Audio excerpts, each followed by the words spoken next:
না দিলে পদ ছাড়তে হবে, কাউকে রেয়াত করা হবে না। যেখানেই মাইনাস হবে সেই পঞ্চায়েতের প্রধান সদস্যদের পদ ছাড়তে হবে। এবার দলেরই নেতৃত্বকে হুঁশিয়ারি উদয়নারায়ণপুরের তৃণমূল বিধায়কের।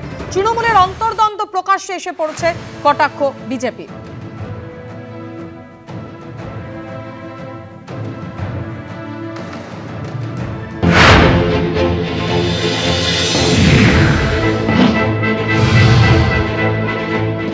অনেকে ভাবছেন 20শে মে পঞ্চম দফায় ভোট, এখন অনেক সময়।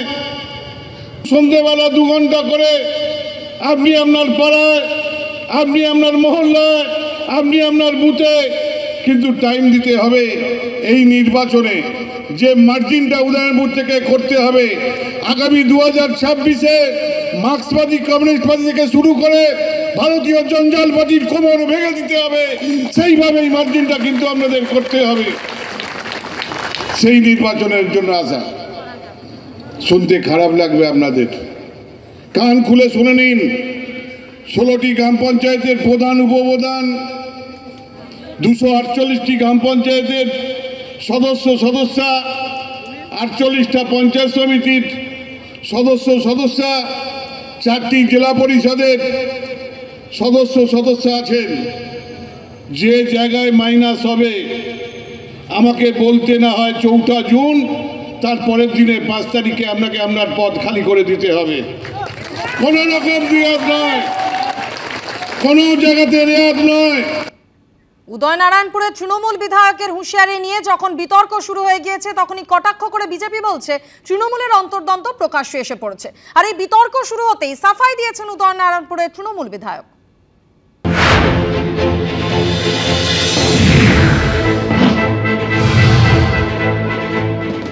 ওদের নিজেদের মধ্যে ব্যাপক অন্তর্দ্বন্দ্ব, এটাই হচ্ছে তার প্রমাণ। আজকে ওদের দলেতে যারা নিচের তলার কর্মী বা উপরতলার কর্মী, কারো প্রতি কারোর সঙ্গেই কোনো রকম মনের মিল নেই। আজকে দলটা চলছে পুরো হচ্ছে লুটপাটের ওপরে। তৃণমূলের লোকই আজকে বীতশ্রদ্ধ এদের কাণ্ড কারখানা দেখে। সেই জন্য যারা বলতে পারবে, বললে ওদের মুখোশ খুলে যাবে, তাদেরকে যে কোনো আটকাতে হবে। অতএব আগে থেকে শেখানো থাকে কে বলবে কে বলবে না।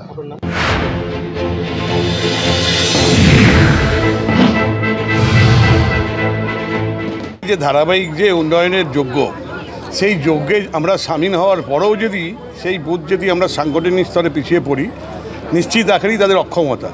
তা সেই অক্ষমতাটা মাথায় নিয়ে তাদের নিজেদের সরে যাওয়া দরকার। নচেত আমাদের দলকে তো ভাবতে হবে যে সেই অযোগ্য ব্যক্তিকে দিয়ে সেই বুথ বা সেই অঞ্চল চলবে না। যার কারণে আমরা 4 জুন দেখে নেব যে কোন বুথ কোন অঞ্চল কীরকম তাদের সাংগঠনিক স্তরে তাদের কী রেজাল্ট আছে। সেই রেজাল্টের উপর নিশ্চয়ই মূল্যায়ন হবে। মূল্যায়নে তো কেউ যদি ফেল করে সে তো নিশ্চয়ই পরের ক্লাসে এসে উত্তীর্ণ হয় না। সেই হিসেবে বার্তা দিয়েছি। সমিতা, হঠাৎ করে কেন এই বার্তা? এই বার্তা কর্মীদের মধ্যে একটা প্রতিযোগিতামূলক একটা জায়গা করে দেওয়ার জন্য এটা বার্তা। এর আগে আপনাদের মনে থাকবে বহরমপুরের তৃণমূল প্রার্থী ইউসুফ পাঠানকে নিয়ে দলের অন্দরে ক্ষোভ প্রকাশ করেছিলেন বিধায়ক হুমায়ুন কবির। আর এবার মুর্শিদাবাদে বিক্ষুব্ধ আরও এক বিধায়ক। হুমায়ুন কবিরের পর বিক্ষুব্ধ নিয়ামত শেখ। জেলা সভাপতি এবং তৃণমূল প্রার্থী আবু তাহেরকে নিশানা হরিহরপাড়ার তৃণমূল বিধায়কের। সেদিন দলে এসে সংসদ পদের টিকিট পেয়েছেন। 2016 সালেও নেত্রীকে কুকথা বলেছেন।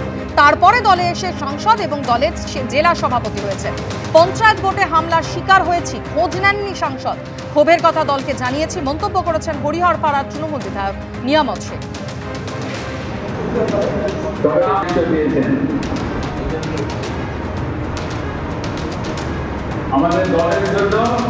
সেদিনকে আসলো 18 সালে 19 সালে আসলো, এসে এমপি টিকিট পেল। আমাদের যন্ত্রণা, আমাদের কষ্ট, আমাদের বিপদ মুসিবত কি সে কতটুকু জানে? সে তো ভোগ করেনি। সে তো 18 সালেও 16 সালেও গালাগালি করেছে। হ্যাঁ, আমাদের নেত্রীকে অকথ্য ভাষায় গালাগালি করেছে। 19 সালে এসে এমপি হয়েছে, সভাপতি হয়েছে।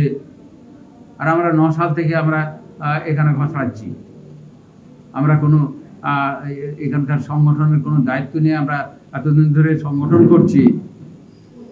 আমরা এই সবে পঞ্চায়েত গেল, পঞ্চায়েতে আমাদেরকে আমাদের এই ছেলেরা আছে, পলাশ আছে, আমার ছেলে জিল্লা রহমান আছে, আমরা ছিলাম, আমাদের সঙ্গে আরও 2-3 জন ছিল, জয়নাল ছিল, সব তো প্রায় 42টা বোম মেরেছে। বোম মেরে আমাদের 4খানা গাড়ি ভেঙে চলে দিয়েছে, একটা ছেলে ইনজোর হলো। আমরা তখন মরেই যাচ্ছিলাম। তো একজনে কি এই এমপি এসে খোঁজ নিয়েছে? তাই আমি দলের শীর্ষ নেতার কাছে বলেছি আমি যে একদিনও তো দলের পক্ষে তো আমাদের খোঁজ নেয়নি, আমরা মরে যাবো, আবার লোক জানাবে।